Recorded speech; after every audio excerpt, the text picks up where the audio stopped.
Hello guys, welcome back to online grow info. आप सभी का बहुत बहुत स्वागत है। दोस्तों, आशा स्कॉलरशिप के बारे में आज हम पूरी जानकारी समझने वाले हैं। आशा स्कॉलरशिप के तहत अगर आप फॉर्म भरते हैं तो आपको 20 लाख रुपए तक का यहाँ पर बेनिफिट मिल सकता है। बात करते हैं यहाँ पर, अगर आप 9th क्लास से लेकर के तो पोस्ट ग्रेजुएशन तक पढ़ने वाले विद्यार्थी हैं तो आपको इस स्कॉलरशिप का बेनिफिट मिल सकता है। अब देखिए, यहाँ पर स्कॉलरशिप के लिए अगर आप अप्लाई करना चाहते हैं 9th क्लास से लेकर के तो 12th क्लास तक के बच्चे अगर आप अप्लाई करते हैं तो आपको 15,000 रुपए तक का बेनिफिट मिलेगा। और इसकी लास्ट डेट की बात करें तो 15 नवंबर 2025 तक ये फॉर्म चलेगा। गाइडलाइन सभी की एक जैसी रहेगी। मैं शांति से सब कुछ जानकारी आपको बताने वाला हूँ। अगर आप यहाँ पर अंडर ग्रेजुएट कोर्स है आपका, मतलब ग्रेजुएशन कर रहे हैं, आपका ग्रेजुएशन आपका रनिंग में है, first year second year final कोई से भी आपका कोर्स है, तो आपको यहाँ पर बेनिफिट मिलेगा 75,000 रुपए का, 75,000 रुपीज तक। अब इसके बाद में आगे एक और जानकारी समझ लेना है। अगर आप पोस्ट ग्रेजुएट स्टूडेंट है, मतलब पोस्ट ग्रेजुएशन का first year second year final year कुछ भी आपका चल रहा है, रनिंग में हो, तो आप यहाँ पर इसमें बेनिफिट ले सकते हैं 2.5 लाख रुपए तक का। 2.5 लाख रुपए तक का आपको बेनिफिट मिलेगा। अगर आप मेडिकल स्टूडेंट हैं और मेडिकल का आपको कोई भी प्रिपरेशन कर रहे हो जिसका आपके पास एडमिशन का स्लिप हो, तो यहाँ पर आपको मिलेगा 4.5 लाख रुपए तक का आपको बेनिफिट मिल सकता है। अगर आप आईआईटी जैसे कोर्सेज को कर रहे हैं, जैसे आईआईटी स्टूडेंट हो और यहाँ पर आप अप्लाई करते हैं, तो आपको मिलेगा इसमें 2 लाख रुपए तक का आपको स्कॉलरशिप मिलेगा। बात करते हैं यहाँ पर, अगर आप आईआईएम स्टूडेंट है और आप अप्लाई कर रहे हैं तो आपको 5 लाख रुपए तक की स्कॉलरशिप प्रोवाइड की जाएगी। और यहाँ पर देखेंगे 20 लाख रुपए तक की स्कॉलरशिप किसको मिलेगी, ये 20 लाख रुपए किसके लिए रहते हैं।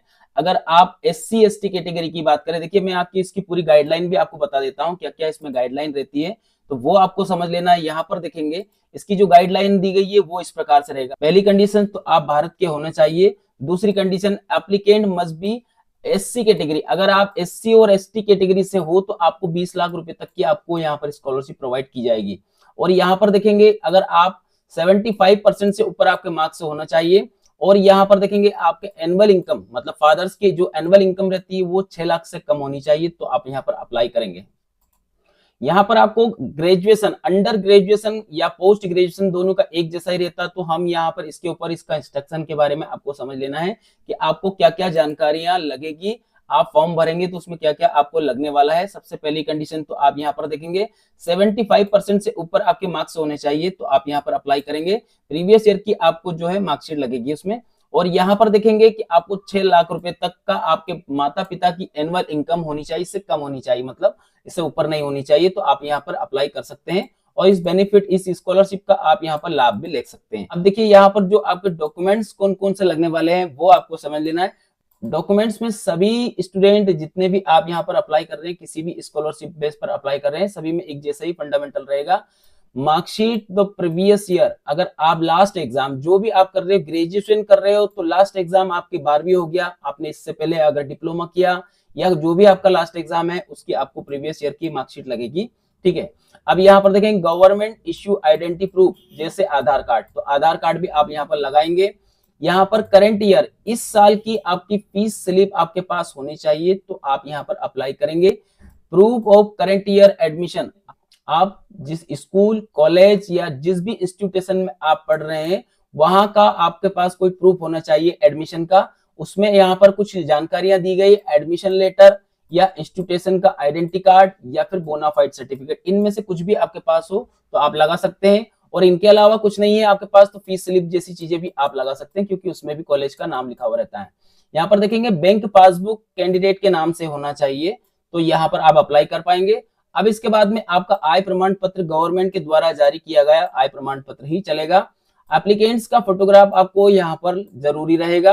कास्ट सर्टिफिकेट, अगर आप रिजर्व कैटेगरी में आते हैं तो आपको कास्ट सर्टिफिकेट देना होगा। रिजर्व कैटेगरी में नहीं आते हैं तो आपको कास्ट सर्टिफिकेट की जरूरत नहीं रहेगी। अब यहाँ पर अप्लाई वाले ऑप्शन के ऊपर क्लिक करेंगे। अप्लाई वाले ऑप्शन के ऊपर क्लिक करने के बाद देखिए क्या क्या होता है इसमें, किस प्रकार से आपको फॉर्म भरना रहेगा। देखिए दोस्तों, यहाँ पर एसटी एससी वाले की जो परसेंटेज है वो यहाँ पर 67.50, मतलब 67.50 का अगर आपका परसेंटेज है तो आप यहाँ पर अप्लाई करेंगे। बाकी सभी जो कैटेगरी है उन सभी का परसेंटेज अलग अलग दिया गया है। अब यहाँ पर आप चाहते हैं अगर ग्रेजुएशन स्कूल का फॉर्म भरना चाहते हैं तो स्कूल का, यूजी का करना चाहते हैं तो यूजी की पूरी गाइडलाइन यहाँ पर दी गई है। आप चाहते हैं कि पीजी का करना चाहते हैं तो पीजी की पूरी गाइडलाइन यहाँ पर दी गई है। जो भी आप कोर्स करना चाहते हैं उसके ऊपर आपको क्लिक करना रहेगा। जैसे आप यहाँ पर क्लिक किया, इसके बाद अप्लाई नाउ वाले ऑप्शन के ऊपर क्लिक कर देना है। अब सिंपली आपको आपके सामने यहाँ पर एक ऑप्शन रहता है स्टार्ट एप्लीकेशन, इसके ऊपर आपको क्लिक कर देना है। जैसे आप यहाँ पर स्टार्ट एप्लीकेशन के ऊपर क्लिक करते हैं, अब देखिए आईडी पासवर्ड आपके पास पहले से है तो आपको लॉगिन करना होगा, लेकिन हमारे पास आईडी पासवर्ड नहीं है तो हम क्या करेंगे, क्रिएट एन अकाउंट, इसके ऊपर क्लिक करेंगे। जैसे हम यहाँ पर क्रिएट एन अकाउंट इसके ऊपर क्लिक करते हैं तो हमारे पास इस प्रकार की जानकारी आ जाएगी। अब यहाँ पर देखेंगे आपका नाम, लास्ट नेम, यहाँ पर अपना जीमेल आईडी, मोबाइल नंबर, एक पासवर्ड आपको बनाना रहता है। पासवर्ड जो भी आपका नाम हो @ लगा के 1 2 3 इस प्रकार से आप अपना पासवर्ड को जनरेट करेंगे। दोनों जगह आपको पासवर्ड डाल देना है, यहाँ पर आपको एग्री कर देना है और यहाँ पर आपको साइन अप वाले ऑप्शन के ऊपर क्लिक कर देना है। इसके बाद में जैसे आप यहाँ पर क्लिक करते हैं तो एक ओटीपी आपके मोबाइल पर आएगा, उस ओटीपी को यहाँ पर आपको ओटीपी डालने का एक ऑप्शन आएगा, उसके ऊपर इंटर कर देना है।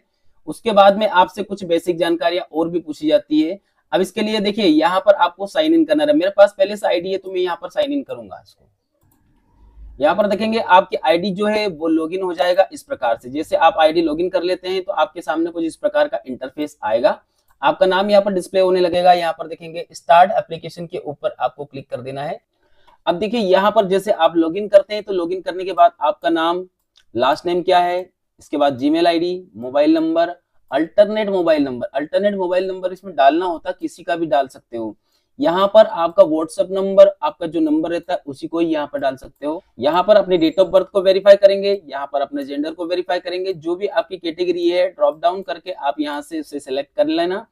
अब जो आधार कार्ड रहता है, मेरे पास वेरीफाई है, अगर आपके पास वेरीफाई नहीं रहता है तो आपका आधार कार्ड नंबर पर एक ओटीपी आएगा, उस ओटीपी को आपको सबमिट करने के बाद वेरीफाई पहले करना होता है। अपार आईडी आपके पास हो तो डाल सकते हो, वैसे तो ये कंपलसरी नहीं है, छोड़ भी सकते हो। यहाँ पर एनुअल इनकम, माता पिता की जो वार्षिक आय है वो कितनी है वो आपको यहाँ पर दिखाना होगा। यहाँ पर देखेंगे डिसेबिलिटी का प्रकार, अगर आप किसी कारण से कोई डिसेबिलिटी में आते हो तो आप यहाँ पर अपना डिसेबिलिटी का प्रकार दिखाएंगे, नहीं तो छोड़ दीजिएगा। पेरेंट्स की बात करें तो आपके दोनों माता पिता दोनों जीवित अवस्था में है तो बोथ पेरेंट्स अलाइव यहाँ पर आपको लिखना रहेगा। अगर सिंगल पेरेंट है तो सिंगल पेरेंट लिखेंगे, दोनों आपके हैं तो दोनों लिखेंगे। यहाँ पर देखेंगे कि दो सिबलिंग की बात करें, अब इसमें आपको छोड़ करके आपके कितने भाई बहन हैं, आपको छोड़ करके आपके 5 भाई बहन है तो 5 लिखेंगे, आपको छोड़ करके 2 भाई बहन है तो आपको यहाँ पर 2 लिखना है। अब देखिए यहाँ पर आपका जो एड्रेस की बात करें तो परमानेंट एड्रेस और करेस्पोंडेंस एड्रेस दोनों एक जैसा है, तो इसको यहाँ पर सेम एज परमानेंट एड्रेस इसके ऊपर आपको क्लिक कर देना है। तो दोनों एड्रेस जो आपने एक ऊपर भरा था वो और नीचे भरा था वो दोनों एक जैसे आपको यहाँ पर फिल हो जाएगा। अब देखिए यहाँ पर आपके एजुकेशन की बात करें तो एजुकेशन में हमने यहाँ पर ग्रेजुएशन लिया है, ठीक है। अगर आप भी ग्रेजुएशन कोर्स, जो भी आपका कोर्स रहता है वो कोर्स आप यहाँ पर सेलेक्ट कर सकते हो। तो यहाँ पर देखेंगे अगर आप ग्रेजुएशन कोर्स कर रहे हैं तो ग्रेजुएशन कोर्स के लिए आपको यहाँ पर सबसे पहले 10th की मार्कशीट, फिर 12th की मार्कशीट, फिर ग्रेजुएशन की डिटेल आपको देना होगा। तो 1 बाय 1 हम एक एक जानकारी को समझ लेते हैं। पहले 10वीं की मार्कशीट में सबसे पहले यहाँ पर आपका 10th हो गया, यहाँ पर बोर्ड कौन सा है, इसके बाद में यहाँ पर आपका कौन सा टाइप क्या है, आपका स्कूल का गवर्नमेंट प्राइवेट जो भी हो सब चलता है इसमें।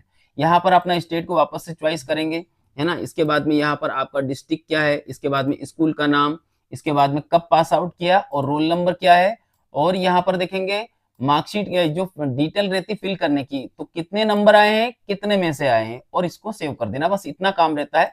अब इसके बाद में देखिए ये 10th हो गया, 12th सेम ऐसे कैसे फॉर्मेट में आपको करना रहेगा, उसमें कोई अलग से चेंजेस नहीं। तो मैं यहाँ पर सीधा आपको ग्रेजुएशन की जानकारी बताने वाला हूँ। तो ग्रेजुएशन की जानकारी थोड़ा शांति से आराम से समझ लेना है, यही आपको फिल करना जरूरी रहता है और इसमें बहुत ज्यादा प्रॉब्लम भी आती है आप सभी को। चलिए तो यहाँ पर समझ लेते हैं हम। सबसे पहले आपने यहाँ पर ग्रेजुएशन आप कोर्स आपका कर रहे हो, अब सबसे पहले यहाँ पर देखना कि कोर्स का नाम क्या है, आपका जो भी कोर्स हो एटलीस्ट एक कोर्स आपको यहाँ पर सेलेक्ट करना रहता है। बैचलर ऑफ, यहाँ पर एमबीबीएस कर रहे हो, बीसीए कर रहे हो, जो भी आपका कोर्सेस हो आप यहाँ पर सेलेक्ट कर सकते हो। चलिए एमबीबीएस हो या फिर बीएससी नर्सिंग हो, जो भी हमने किया, चलिए हमने जैसे बीएससी नर्सिंग का कोर्स मैं आपको दिखाने के लिए बता रहा हूँ, यहाँ पर ये कंप्लीट हुआ। अब इसके बाद में यहाँ पर कोर्स की ड्यूरेशन, कितने साल का कोर्स है आपका, 4 साल का है, 5 साल का है, 2 साल का है, 3 साल का, जनरली 3 साल का होते हैं, तो हमने यहाँ पर 3 साल का किया। अब यहाँ पर देखिएगा इंस्टीट्यूट का टाइप क्या है, आपकी जो संस्था है वो गवर्नमेंट है, गवर्नमेंट एडेड है या फिर प्राइवेट है, जो भी है उसे आपको सेलेक्ट करना है। चलिए प्राइवेट है तो कोई बात नहीं, प्राइवेट आपको सेलेक्ट कर लेना, इसमें कोई प्रॉब्लम रहता नहीं है। सबसे ज्यादा प्रॉब्लम यहाँ आती है, देखिए यही चीज हम आपको दिखाना चाहते हैं कि आपका ग्रेजुएशन करंट ईयर अब कौन सा ईयर चल रहा है। आपको लगता है कि क्या सर हम यहाँ पर सेकंड ईयर वाले हैं तो हम भर सकते हैं, बिल्कुल भरिए। इसमें लिखा हुआ भी है, जब वहाँ इंस्ट्रक्शन में मैंने दिखाया तो वहां पे मैंने आपको बोला था बिल्कुल आप भर सकते हो। आप अगर सेकंड ईयर में हो तो सेकंड ईयर आपको यहाँ पर सेलेक्ट करना होगा, थर्ड ईयर में हो तो थर्ड ईयर आपको सेलेक्ट करना होगा। अब यहाँ पर ईयर तो आपने सेलेक्ट कर लिया, आगे बढ़ेंगे तो इसमें सेमेस्टर आएगा। अगर आपका यहाँ पर सेमेस्टर की जगह आपका ईयरली प्रणाली, अगर आपका सेमेस्टर की जगह यहाँ पर आपका ईयरली है और यहाँ सेमेस्टर का पूछा जा रहा है तो इसमें सेमेस्टर नहीं है, इसमें भी आपको यहाँ पर थर्ड ही सिलेक्ट करना अगर आपका ईयरली है तो। और अगर यहाँ पर मान लो आपका सेकंड ईयर है और आपका यहाँ पर फोर्थ सेमेस्टर है तो इस प्रकार से आपको सेलेक्ट करना होगा। मेरे पास जो मैं जिस कैंडिडेट का भर रहा हूँ उनका ईयरली है तो हमने दोनों जगह ईयर सेलेक्ट कर लिया। अब यहाँ पर आपके सामने एक कुछ जानकारी रहती है वो आपको फिल करना रहेगा। ग्रेजुएशन डीन का नाम, डीन का मतलब होता है प्रिंसिपल, जो आपके प्रिंसिपल रहते हैं जिस कॉलेज में आप पढ़ रहे हैं, डीन का मतलब होता है प्रिंसिपल, ठीक है। तो यहाँ पर डीन का नाम आपको यहाँ पर इंटर कर देना है। अब देखिए यहाँ पर आपका ग्रेजुएशन का कोर्स जो स्टेट है वो कौन सा है वो दिखाना रहेगा, डिस्ट्रिक्ट कौन सा है वो दिखाना रहेगा। इसके बाद में इंस्टीट्यूट का जो टाइप क्या है, आपकी इंस्टीट्यूट जो है उसमें का क्या टाइप है और यहाँ पर कौन सी इंस्टीट्यूट है। अब यहाँ पर भी एक समस्या आप लोगों को आती है कि सर हमने यहाँ पर इसमें हमारा जो कॉलेज वगैरह ढूंढ लिया लेकिन मिल नहीं रहा है तो हम क्या करें। उस कंडीशन में आप यहाँ पर अदर सेलेक्ट करेंगे। अगर यहाँ पर अदर सेलेक्ट करते हैं तो यहाँ पर आपके सामने इंस्टीट्यूट का नाम अलग से डालने के लिए बोला जाता है। यहाँ पर कुछ कॉलेज आपका नाम अगर कुछ आ रहा है तो यहाँ पर डाल सकते हो, कोई प्रॉब्लम नहीं। यहाँ पर देखेंगे आपकी जीमेल, अब इंस्टीट्यूट की जो जीमेल रहती है, इंस्टीट्यूट की जीमेल आपको यहाँ पर डालना है, इंस्टीट्यूट का फोन नंबर यहाँ पर डालना है। ये तो कॉलेज से लेकर आना पड़ेगा आपको, ठीक है। यहाँ पर एकेडमिक फीस, अब ये आपको ध्यान रखना है कि आपके साल भर की आपकी फीस कितनी लगती है, एक साल की, पूरे 3 साल की नहीं, एक साल की आपकी टोटल फीस कितनी लगती है। मान लो 50,000 है तो 50,000 आपको यहाँ पर आपको इंटर करना रहेगा। इसके बाद में यहाँ पर कोर्स की बात करें तो मोड ऑफ कोर्स क्या है, रेगुलर है, फुल टाइम है, पार्ट टाइम है, जो भी है तो फुल टाइम ही करेंगे। इसके बाद में यहाँ पर आपसे पूछा जाता है कि आपका स्टडी मोड क्या है, तो यहाँ पर आप डे स्कॉलर, हॉस्टल से रहते हो या डिस्टेंस लर्निंग जो भी कुछ हो, आप यहाँ पर डे स्कॉलर करेंगे। इसके बाद में यहाँ पर ग्रेजुएशन का पासिंग ईयर, कौन से ईयर में आप पास आउट होने जा रहे हो ग्रेजुएशन। तो अगर आप अभी कर रहे हो, आपका 2029 में आपका पास आउट है तो आप यहाँ पर 2029 में सेलेक्ट करना रहेगा। यहाँ पर आपके सामने स्ट्रीम लिखा जाता है, कोई स्पेशली कुछ स्ट्रीम वगैरह हो तो आप यहाँ पर डाल सकते हो और इसको यहाँ पर सेव कर देना है। अब देखिए यहाँ पर आपको फैमिली की डिटेल आपको ऐड करना रहेगा, तो फैमिली इनकम आपकी कितनी है वो आपको यहाँ पर दिखाना रहेगा। यहाँ पर किन्हीं 2 मेंबर को आपको जोड़ना रहता है, तो माता पिता दोनों को आपको जोड़ देना है। सबसे पहले माता जो पिता का नाम, पिता का मोबाइल नंबर, पिता की इनकम, यहाँ पर देखेंगे रिलेशनशिप फादर तो फादर करेंगे। इसके बाद में यहाँ पर कहाँ तक पढ़े लिखे हैं और उनका ऑक्यूपेशन क्या है, मतलब उनका कार्य क्या है। ये सब कंप्लीट होने के बाद आप इसे यहाँ पर सेव कर देना है। सेम इसी प्रकार से आपको माता की डिटेल भी सेव कर लेना है। अब देखिए यहाँ पर जो डॉक्यूमेंट्स है, डॉक्यूमेंट्स कौन कौन से लगने वाले हैं वो आपको समझ लेना है। एक तो आपका पासपोर्ट साइज का फोटोग्राफ लगाना है, 2 MB तक की फाइल रहती है, इसमें आराम से आप अपलोड कर सकते हो, लेकिन साफ सुथरा होना चाहिए, इधर उधर ब्लर नहीं होना चाहिए, ठीक है। इसके बाद में आपका प्रूफ ऑफ आइडेंटिटी दोनों तरफ का होना चाहिए, चाहे तो आप आधार कार्ड लगा सकते हो, इसमें आधार कार्ड मान्य है, ठीक है। अब इसके बाद में 10th की मार्कशीट, 12th की मार्कशीट ये लगाना ही है। प्रीवियस लास्ट मार्कशीट, अगर आप ग्रेजुएशन कर रहे हैं तो 12th की मार्कशीट हुआ आपका लास्ट, तो आप यहाँ पर 12th की मार्कशीट डालेंगे। अगर आप पीजी के लिए अप्लाई कर रहे हैं तो आपकी जो लास्ट एग्जाम है वो ग्रेजुएशन की हो जाएगी। तो इस प्रकार से जो भी आपकी लास्ट एग्जाम रहती है उसकी मार्कशीट आपको यहाँ पर अप्लाई करना रहेगा। Student proof, ID, bonafide certificate, letter जो भी आपके पास है वो आप लगाएंगे। यहाँ पर आपके लेटेस्ट जो कॉलेज की फीस स्लिप है वो फीस स्लिप आपको लगाना रहेगा। फीस स्ट्रक्चर आपकी बात करें तो यहाँ पर फीस स्ट्रक्चर दोनों एक जैसे रहता है, फीस स्ट्रक्चर और फीस स्लिप दोनों एक ही चीज रहती है, आप यहाँ पर लगा सकते हो उसी में, ठीक है। इसके बाद में SBI, एक बात का ध्यान रखिएगा, इस स्कॉलरशिप का लाभ लेना है आपको तो SBI की ही बैंक पासबुक आपको लगाना होगा। SBI का बैंक पासबुक या फिर SBI का कैंसल चेक आपको लगाना होगा। आय प्रमाण पत्र आपके पास होना चाहिए, किसी भी गवर्नमेंट अधिकारी के द्वारा जारी किया हुआ। अब बात करते हैं होम की पिक्चर। होम का मतलब होता है घर, आपका घर की कंडीशन इसमें मापी जाती है कि आपकी कंडीशन कैसी है। तो आपका घर का फोटोग्राफ आपको अंदर और बाहर का 2 फोटोग्राफ आपको लगा करके एक PDF बना लेना है, वो PDF आपको अपलोड करना रहेगा। यहाँ पर आप अगर रिजर्व कैटेगरी में आते हैं तो आपको जाति प्रमाण पत्र अपलोड कर देना है। ये सारी जानकारी कंप्लीट होने के बाद प्रेफरेंसेस की बात करें तो यहाँ पर आपके प्रेफरेंसेस में कुछ जानकारियां इसमें देना होता है। देखिए, प्रेफरेंसेस का मतलब होता है कि आपके घर में और कौन कौन सदस्य है, तो यहाँ पर ब्रदर सिस्टर दोनों की पूरी जानकारी आपको फिलअप करना रहेगा। तो यहाँ पर अपने जो ब्रदर है, ब्रदर का नाम, ब्रदर के मोबाइल नंबर, आपके जो कजिन ब्रदर है तो उनका भी डाल सकते हैं। रिलेशनशिप में यहाँ पर आपको ब्रदर दिखा देना है। यहाँ पर आपके सिस्टर है तो सिस्टर का नाम है ना, और उनका मोबाइल नंबर। इस प्रकार से आपको दोनों जानकारियों को सेव कर लेना है। देखिए, बैंक की डिटेल आपको यहाँ पर मिनिमम एक बैंक आपको ऐड करना रहेगा। तो यहाँ पर आपके सामने इस प्रकार से एसबीआई की ही बैंक पासबुक आपको देना होगा। देखिए, यहाँ पर आपका स्वयं का नाम हो जाएगा, कार्ड होल्डर मतलब आप स्वयं हो गए। यहाँ पर आपका अकाउंट नंबर, यहाँ पर आईएफएससी कोड, और यहाँ पर बैंक का नाम, ब्रांच कौन सी है, ये सब आपको कंप्लीट जानकारी भरने के बाद में आपको सेव कर देना है। यहाँ पर एक और जानकारी इसमें पूछी जाती है, मोर अबाउट योर सेल्फ। आपके स्वयं के बारे में कुछ जानकारियां यहाँ पर फुलफिल करनी रहती है, तो वो कैसे करेंगे उसके बारे में आपको समझना है। आपके स्वयं के बारे में बताओ कि आपकी दैनिक जीवन अभी किस वक्त, अभी आपके बारे में आपको कुछ बताना रहेगा कि आपकी जो समस्या क्या चल रही है, आपके घर की स्थिति कैसी है, आपकी कंडीशन आपकी कैसी है। तो यहाँ पर कुछ टाइप करना रहता है, आपको अपने हिसाब से आपको टाइप कर देना है।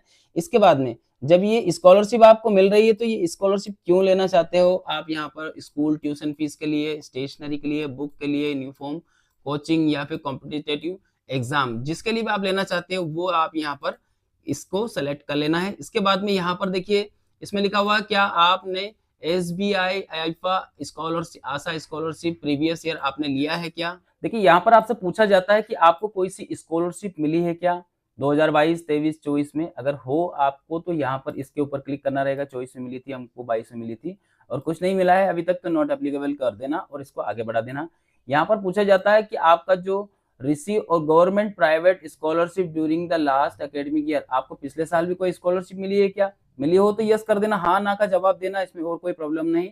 और यहाँ पर अगर आप यस करते हैं तो स्कॉलरशिप का तो इसके बारे में कुछ जानकारियां देना होता है, जैसे उसमें अमाउंट के बारे में बताने रहता है। अगर हम यहाँ पर यस करते हैं तो यहाँ पर कितना अमाउंट मिला है वो आपको यहाँ पर दिखाना रहेगा। नो करते हैं तो कुछ नहीं पूछा जाता, आपको यहाँ पर भी आपको नो कर देना है। यहाँ पर आपका एसबीआई बैंक अकाउंट आपके पास है, प्रॉपर आपके पास एसबीआई का बैंक अकाउंट है तो आप यहाँ पर अप्लाई करेंगे। ये यहाँ पर भी आपसे पूछा जाता है कि आपके पास पहले से अगर अकाउंट खुला हुआ है तो आप यहाँ पर इसे नो करें। पहले से अगर आपके पास ऑलरेडी अकाउंट है तो आप यहाँ पर इसे नो करके आगे बढ़ाना है। अब यहाँ पर आपसे पूछा जाता है कि क्या आपने ये जो स्कॉलरशिप, एसबीआई स्कॉलरशिप आप भी भर रहे हो, इसकी न्यूज आपको कहाँ से मिली। तो आप किसी से भी जानकारी को आप यहाँ पर सेलेक्ट कर सकते हैं, social media, newspaper, SBI branch या फिर एनजीओ, जो भी आपको लगे। तो हम यहाँ पर सोशल मीडिया से जान रहे हैं। इसके ऊपर आपको लास्ट में आपको यहाँ पर सबमिट कर देना है। सबमिट होने के बाद सेव हो जाएगा। अब ये जो जानकारियां हैं इन सभी के ऊपर आपको क्लिक कर देना है। प्रीव्यू एप्लीकेशन के ऊपर क्लिक करेंगे। देखिए दोस्तों, इस प्रकार से आपके सामने भी इस एक स्लिप आएगी। उस स्लिप को पहले आपको वेरीफाई कर लेना है, किसी प्रकार की कोई गलती तो ना है। जैसे आप यहाँ पर कंप्लीट होने के बाद इसे सबमिट वाले ऑप्शन के ऊपर क्लिक करते हैं तो यहाँ पर देखेंगे पूरी जानकारी आ जाएगी। अब यहाँ पर आप जैसे सबमिट करते हैं तो आपके सामने लिखा रहता है your form has been successfully submitted. Successfully आपका सबमिटेड हो चुका है, मतलब यहाँ तक की पूरी जानकारी आपकी कंप्लीट हो गई है। आज के लिए इतना ही। वीडियो अच्छा लगे तो एक लाइक करके चैनल को सब्सक्राइब करें, वीडियो को लाइक करें। धन्यवाद आप सभी का वीडियो देखने के लिए। आपका दिन शुभ रहे। जय हिंद।